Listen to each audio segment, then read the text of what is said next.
आप सभी का स्वागत है न्यूरेटिक्स कंपटीशन क्लासेस के ऑनलाइन प्लेटफॉर्म पे। अब न्यूरेटिक्स कंपटीशन क्लासेस आप सभी के लिए ऑनलाइन भी उपलब्ध है।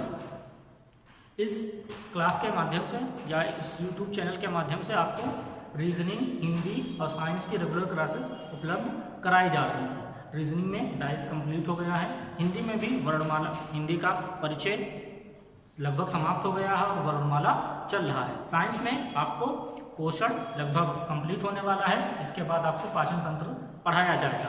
तो जो वीडियो चैनल पर पहले से पड़ी हुई है उसको आप लोग पूरा देखिए, अपने लोगों में भी शेयर करिए और उनसे भी कहिए कि चैनल को सब्सक्राइब करें ताकि उन्हें अच्छा कंटेंट आराम से उपलब्ध हो सके, जो कि विभिन्न परीक्षाओं के लिए बहुत ही उपयोगी है। तो जैसा कि आपने पिछले लेक्चर में पढ़ा था विटामिन, उसमें हमने पढ़ा था वसा में घुलनशील विटामिन।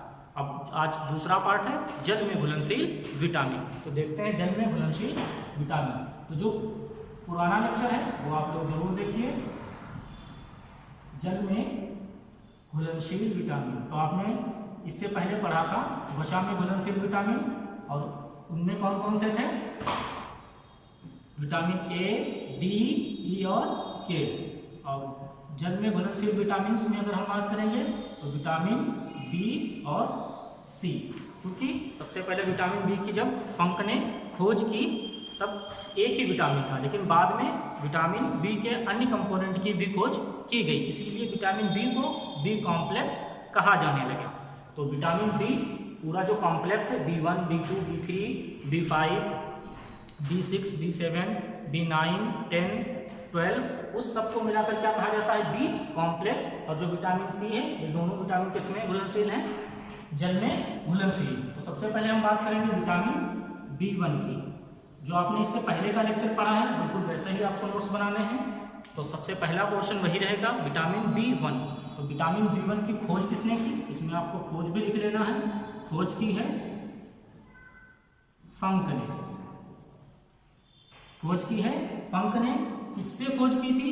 ये क्वेश्चन भी काफी बार पूछा जा चुका है। तो जो चावल का छीलन है, चावल के छीलन से इसकी खोज की। किसकी खोज की? विटामिन B1 की खोज किसने की है? फंक ने।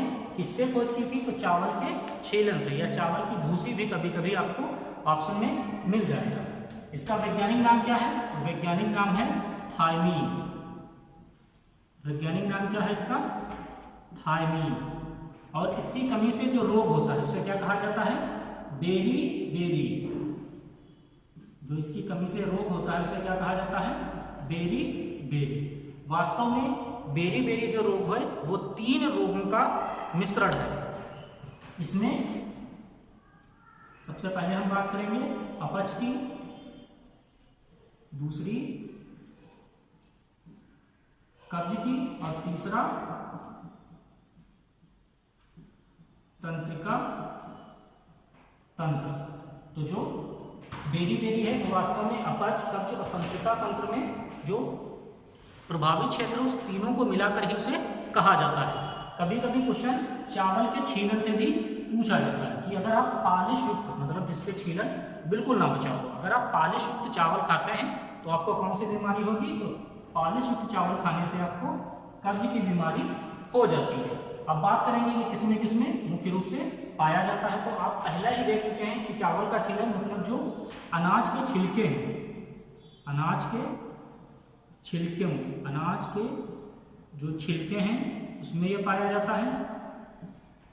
इसके अलावा दूध हो जाएगा, हरी सब्जियां और यकृत या कॉर्ड लीवर में भी ये पाया जाता है। तो एक बार फिर से देख लेते हैं जल में घुलनशील विटामिन कौन कौन से हैं? बी और सी। विटामिन बी को क्या कहा जाता है? बी कॉम्प्लेक्स के नाम से भी जाना जाता है। इसके अलावा विटामिन सी है। तो सबसे पहले विटामिन बी कॉम्प्लेक्स में हम किसकी बात कर रहे हैं? विटामिन B1 की। खोज किसने की? फंक ने। किससे खोज की? चावल के छीलन से। और इसका वैज्ञानिक नाम क्या है? तो इसका वैज्ञानिक नाम है थायमीन, या रासायनिक नाम क्या है इसका? थायमीन है। इसकी कमी से कौन सा रोग होता है? Beriberi. और यह मुख्य रूप से 3 रोगों का एक मिश्रण है। अपच, कब्ज और तंत्रिका तंत्र में जो प्रभावित क्षेत्र है उसको मिलाकर ही बेरी बेरी रोग होता है। तो चावल के छीलन से भी क्वेश्चन पूछा गया है कि पॉलिश युक्त चावल खाने से कौन सा रोग हो जाएगा। तो पॉलिश युक्त चावल खाने से कब्ज हो जाती है। किसमें पाया जाता है? तो अनाज के छिलकों में, दूध, हरी सब्जियों में और यकृत में या मूल रूप से पाया जाता है। अब बात करते हैं इसके अगले पार्ट की। तो B1 हो गया। इसके बाद बात करते हैं हम B2 की। तो जो B है वो कॉम्प्लेक्स के रूप में है, इसमें B के बहुत से घटक हैं। तो दूसरे की बात हम करेंगे B2 की। तो सबसे पहला क्वेश्चन वही रहेगा, वैज्ञानिक नाम क्या है? राइबोफ्लेविन। राइबोफ्लेविन। तो वैज्ञानिक नाम इसका क्या हो जाएगा? राइबोफ्लेविन हो जाएगा। इसकी कमी से कौन सा रोग होता है? तो उसे बोला जाता है कीलोसिस। देख लेते हैं कि कीलोसिस क्या है। तो विटामिन B2 का वैज्ञानिक नाम क्या है? राइबोफ्लेविन। इसकी कमी से जो रोग होता है उसे क्या कहा जाता है? कीलोसिस कहा जाता है। आप लोग देखते होंगे कि गर्मियों के समय में और सर्दियों के समय में भी हमारे जो होंठ होते हैं वो क्रैक होने लगते हैं। ऐसा किसकी कमी से होता है? विटामिन B2 की कमी से होता है। और इस रोग को क्या कहा जाता है?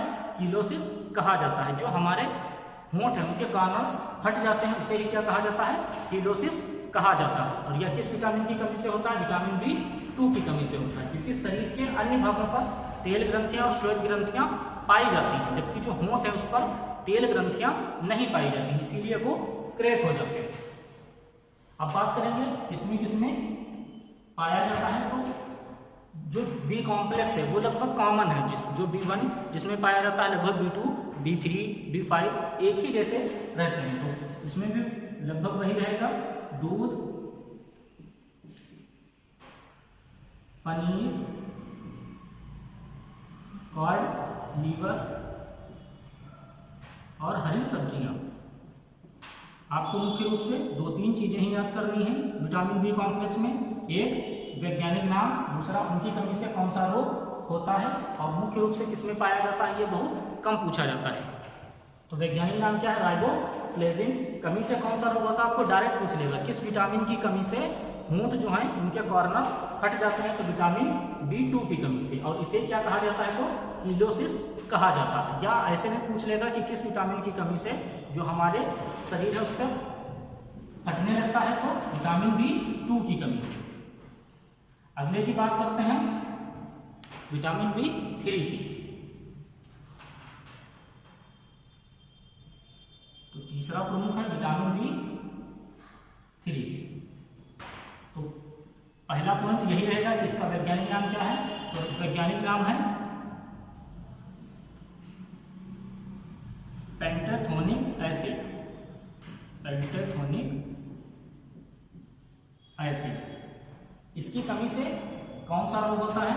तो इसकी कमी से मुख्य रूप से 2-3 रोग होते हैं। एक, बाल सफेद होने लगते हैं, बाल सफेद होने लगते हैं व झड़ने लगते हैं। इससे पहले अपने विटामिन E के भी बारे में पढ़ा था। विटामिन E की कमी से भी बाल झड़ने लगते हैं या गंजापन हो जाता है, जबकि विटामिन B3 की कमी से भी बाल सफेद होने लगते हैं और झड़ने लगते हैं।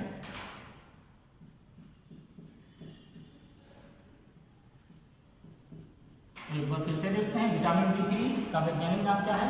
पेंटाथोनिक एसिड है। इसकी कमी से बाल सफेद होने लगते हैं तथा झड़ने लगते हैं। तो जो विटामिन B कॉम्प्लेक्स है उसमें आपको थोड़ी थोड़ी जानकारी लिखनी है। इसके बाद हम बात करेंगे विटामिन B4, चूंकि इसमें है नहीं, विटामिन B5 की। तो विटामिन B5 का वैज्ञानिक नाम क्या है?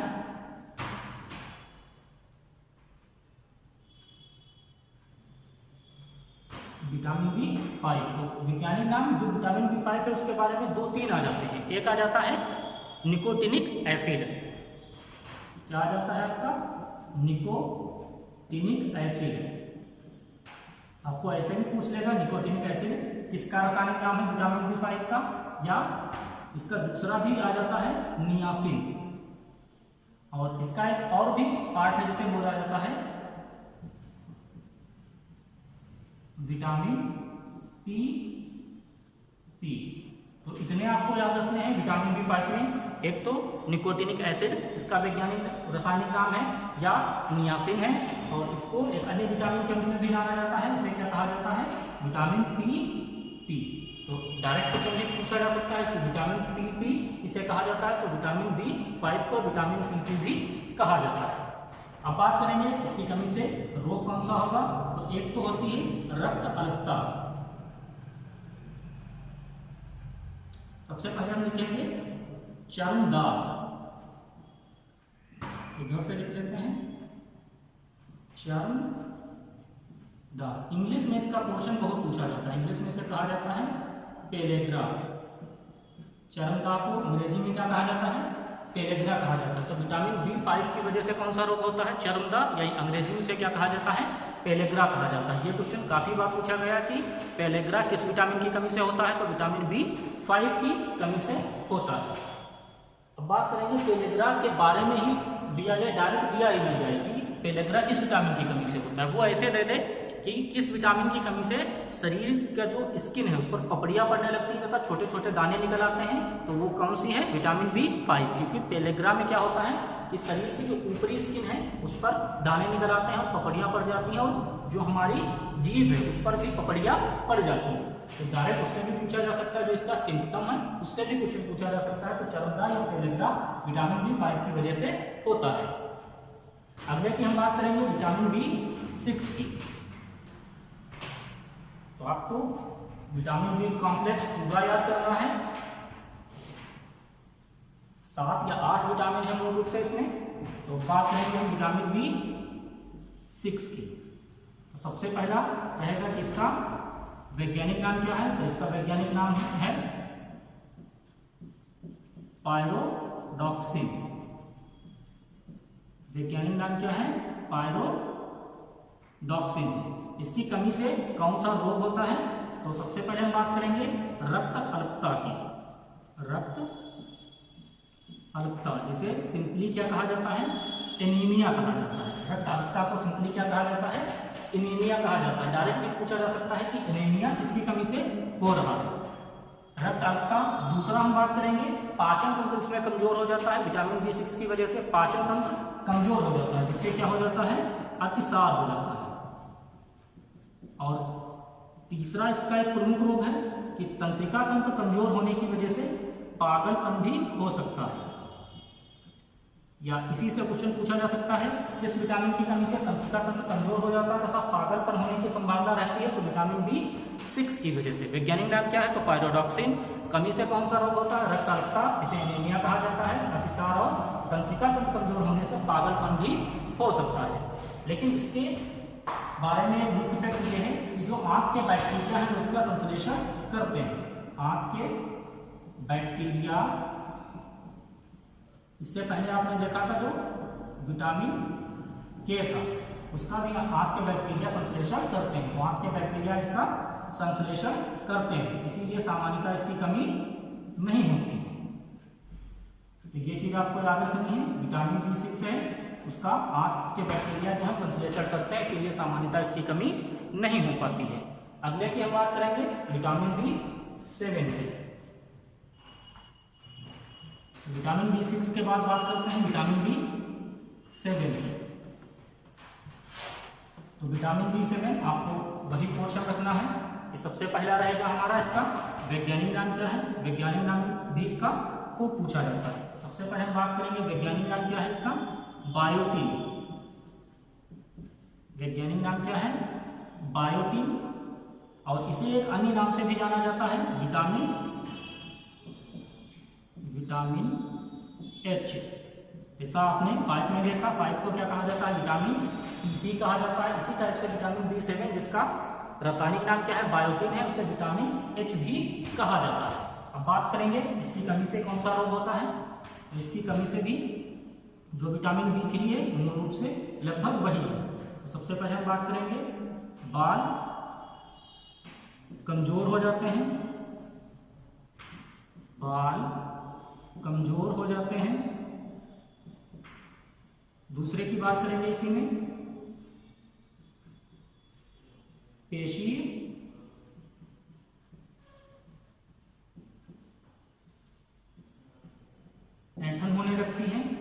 विटामिन B7 की कमी से क्या होता है, बाल कमजोर हो जाते हैं। इसके अलावा पेशी ऐंठन होने लगती है।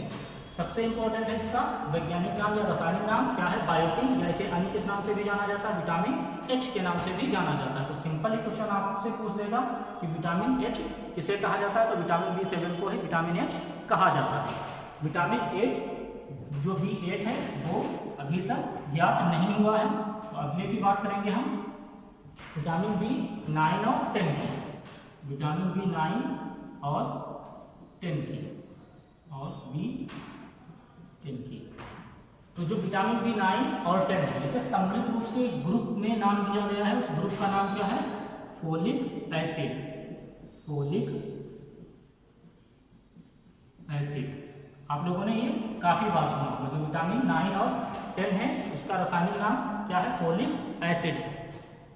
कभी भी जब भी आपके शरीर में रक्त की कमी होती है या हीमोग्लोबिन कम हो जाता है और आप डॉक्टर को दिखाने जाते हैं तो आपको कैसी दवा देता है, जो सिरप देगा आयरन की, वो उस पर लिखा क्या होगा, फोलिक एसिड लिखा होगा। तो यहीं से भी आप पिक कर सकते हैं कि यह किसके निर्माण में सहायक है। तो जो विटामिन B9 और 10 है ये रक्त के निर्माण में सहायक है, रक्त के निर्माण में सहायक है। जो हमारा हीमोग्लोबिन है उसके निर्माण में सहायता प्रदान करता है। तो रक्त के निर्माण में सहायक है कौन, विटामिन 9 और 10।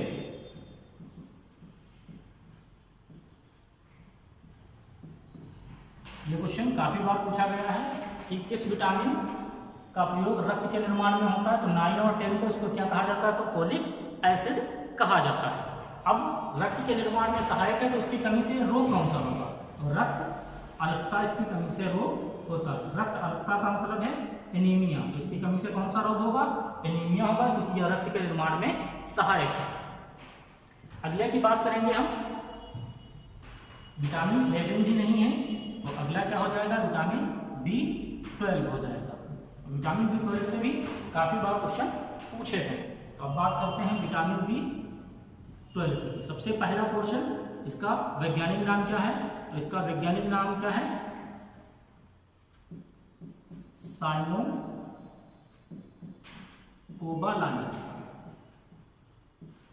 तो वैज्ञानिक नाम इसका क्या है, साइनोकोबालाइन है। इससे क्वेश्चन में काफी बार पूछा गया है कि इसमें क्या पाया जाता है, तो इसमें पाया जाता है कोबाल्ट। ये क्वेश्चन काफी बार पूछा गया है कि कौन सा विटामिन कोबाल्ट युक्त है, तो विटामिन B12 क्या है, कोबाल्ट युक्त है। विटामिन B9 और 10 की कमी से रक्त अल्पता होती है, लेकिन विटामिन B12 जो है उससे घातक रक्त अल्पता होती है, मतलब तेजी के साथ रक्त में कमी आती है, घातक रक्त अल्पता। तो विटामिन B12 की बात फिर से करते हैं। वैज्ञानिक नाम क्या है, साइनोकोबालाइन है। इसमें क्या पाया जाता है, कोबाल्ट पाया जाता है। सबसे अधिक क्वेश्चन यहीं से पूछे गए हैं कि कौन सा विटामिन कोबाल्ट युक्त है, तो विटामिन B12 कोबाल्ट युक्त है। इसकी कमी से कौन सा रोग होता है, तो घातक रक्त अल्पता। क्या कह देगा कि जो एनीमिया है, घातक एनीमिया किसकी कमी से होगी, तो विटामिन B12 की कमी से होगी। इसके बारे में दो फैक्ट और भी है। एक ये कि जो आंख के बैक्टीरिया हैं वो इसका संश्लेषण करते हैं, आंख के बैक्टीरिया विटामिन B12 का संश्लेषण करते हैं। और विटामिन B12 ऐसा विटामिन है जो पौधों में नहीं पाया जाता है। इससे भी क्वेश्चन पूछे गए हैं, या पौधों में नहीं पाया जाता है। तो दो फैक्ट आपको याद रखने हैं। पहला ये कि जो इसका संश्लेषण है वो आंख के बैक्टीरिया करते हैं, दूसरा या पौधों में नहीं पाया जाता। तो यहीं से भी क्वेश्चन पूछा जा सकता है कौन सा विटामिन पौधों में नहीं पाया जाता, तो विटामिन B12। अब आखिरी विटामिन की बात कर लेते हैं, विटामिन C की। तो विटामिन C वैज्ञानिक नाम या रासायनिक नाम क्या हो जाएगा इसका, तो आपको पता है C का वैज्ञानिक नाम या रासायनिक नाम क्या है, एस्कॉर्बिक अम्ल। एस्कॉर्बिक अम्ल इसका क्या है, रासायनिक नाम है। इसकी कमी से कौन सा रोग होता है, तो कमी से इसके रोग होता है हमारा स्कर्वी। अब यहां से भी क्वेश्चन पूछे गए स्कर्वी से कि स्कर्वी जो रोग है वो किससे संबंधित है, तो वो संबंधित है दांतों के मसूड़ों से, या दांतों से हम कह सकते हैं, दांतों के जो मसूड़े हैं उससे संबंधित है। आप देखते होंगे क्वेश्चन इसी से पूछा जा सकता है कि किस विटामिन की कमी से मसूड़े सूज जाते हैं तथा उनसे रक्त स्रावण होने लगता है, तो विटामिन सी की कमी से। और इस रोग को क्या कहा जाता है? स्कर्वी कहा जाता है। इसका वैज्ञानिक नाम क्या है? स्कॉर्बिक अम्ल है। एक फैक्ट और इसके बारे में आपको याद रखना है कि विटामिन सी जो है वो घाव भरने में सहायक है। विटामिन सी घाव भरने में सहायक है। यहां से क्वेश्चन पूछा गया है कि किस विटामिन की वजह से घाव भरने में आसानी रहती है, तो विटामिन सी की वजह से। अब तीसरा इसका जो एक प्रमुख है कि ये किस में पाया जाता है, तो आपको पता है ये एस्कॉर्बिक एसिड है। और एसिड कैसे होते हैं? खट्टे। इसका मतलब ये किस में पाया जाता है? खट्टी चीजों में। तो आंवला, इससे क्वेश्चन काफी बार पूछा गया है कि आंवला किस विटामिन का प्रमुख स्रोत है, तो विटामिन सी का। इसके अलावा नींबू, संतरा और अन्य जो खट्टी चीजें हैं उनमें भी विटामिन सी पाया जाता है। तो इससे पहले आप लोगों ने जितने भी लेक्चर देखे हैं उनका लिंक आपको डिस्क्रिप्शन में मिल जाएगा। कृपया वो भी पूरे लेक्चर आप देखिए ताकि आगे की चीज़ों को समझने में आसानी हो। धन्यवाद।